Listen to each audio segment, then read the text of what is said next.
John Stuart Mill's book Utilitarianism is a classic exposition and defense of utilitarianism in ethics. The essay first appeared as a series of 3 articles published in Fraser's magazine in 1861. The articles were collected and reprinted as a single book in 1863. Mill's aim in the book is to explain what utilitarianism is, to show why it is the best theory of ethics, and to defend it against a wide range of criticisms and misunderstandings. Though heavily criticized both in Mill's lifetime and in the years since, utilitarianism did a great deal to popularize utilitarian ethics and was the most influential philosophical articulation of a liberal humanistic morality that was produced in the 19th century.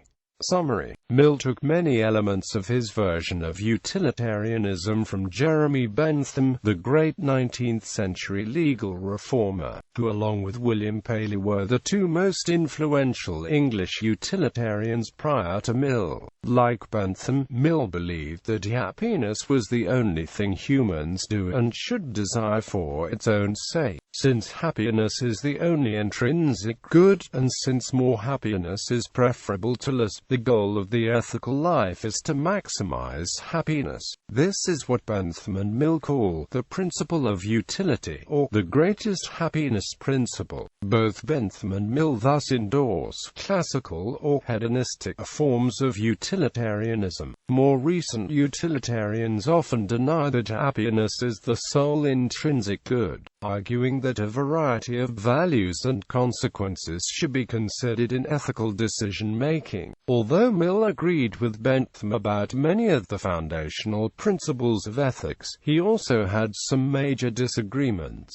In particular, Mill tried to develop a more refined form of utilitarianism that would harmonize better with ordinary morality and highlight the importance in the ethical life of intellectual pleasures, self-development, high ideals of character, and conventional moral rules. In Chapter 1, titled General Remarks, Mill notes that there has been little progress in ethics. Since the beginning of philosophy, the same issues have been debated over and over again, and philosophers continue to disagree sharply over the basic starting points of ethics. Mill argues that these philosophical disputes have not seriously damaged popular morality, largely because conventional morality is substantially, though implicitly, utilitarian. He concludes the chapter by noting that he will not attempt to give a strict proof of the greatest happiness principle. Like Bentham, Mill believed that ultimate ends and first principles cannot be demonstrated, since they lie at the foundation of everything else that we know and believe. Nevertheless, he claims, considerations may be presented capable of determining the intellect, which amount to something close to a proof of the principle of utility. In the second chapter, Mill formulates a single ethical principle, the principle of utility, a greatest happiness principle, from which he says all utilitarian ethical principles are derived. A creed which accepts as the foundation of morals utility, or the greatest happiness principle, holds that actions are right in proportion as they tend to promote happiness, wrong as they tend to produce the reverse of happiness. By happiness is intended pleasure, and the absence of pain. By unhappiness, pain, and the privation of pleasure. Mill then spends the bulk of Chapter 2 responding to a number of common criticisms of utilitarianism. These include charges that utilitarianism is a doctrine worthy only of swine, fails to recognize that happiness is unobtainable, is too demanding, makes people cold and unsympathetic, is a godless ethics, confuses goodness with expediency, fails to recognize that in making ethical decisions there usually isn't time to calculate future consequences, tempts people to disobey ordinary moral rules. In response to the charge that utilitarianism is a doctrine fit only for swine, Mill abandons Bentham's view that pleasures differ only in quantity, not quality. He notes that most people who have experienced both physical and intellectual pleasures tend to greatly prefer the latter. Few people, he claims, would choose to trade places with an animal, a fool, or an ignoramus for any amount of bodily pleasure they might thereby acquire. And since the sole evidence it is possible to produce that something is desirable is that people do actually desire it, it follows that intellectual pleasures are higher and more desirable kinds of pleasures than bodily pleasures, and that a rational pursuit of one's long-term happiness requires development of one's higher faculties. In reply to the objection that there generally isn't enough time to calculate how a given act might affect the long-term general happiness, Mill sketches a kind of two-tier approach to ethics that accords an important place to moral rules in ethical decision-making. Mill argues that traditional moral rules such as keep your promises and tell the truth have been shown by long experience to promote the welfare of society. Normally we should follow such secondary principles without reflecting much on the consequences of our acts. As a rule, only when such second-tier principles conflict is it necessary to appeal to the principle of utility directly. In the third chapter, Mill asks what sanctions undergird the obligation to promote the general happiness.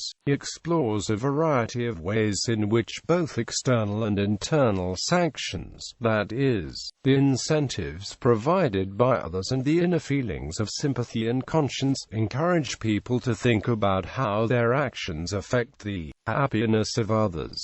The ultimate sanction, Mill claims, is internal. Humans are social animals who naturally desire to be in unity with our fellow creatures. To prefer selfish goals over the public good runs counter to this deep-seated natural impulse. In the fourth chapter, Mill offers his famous quasi-proof of the greatest happiness principle. The core of his argument is this: everyone desires happiness. The only proof that something is desirable is that people do actually desire it. So, each person's happiness is a good to that person. Therefore, the general happiness is a good to the aggregate of all persons. Many critics have claimed that this argument relies on a dubious assumption about how individual happiness is related to the general happiness. There might be times when the general happiness can only be promoted by sacrificing the happiness of certain individuals. In such cases, is the general happiness a good to those individuals? Other critics have questioned whether it makes sense to speak of aggregates as having desires, or whether the fact that something is desired proves that it is desirable. The fifth and longest chapter concludes by discussing what Mill considers the only real difficulty with utilitarian ethics, whether it might sometimes license acts of flagrant injustice.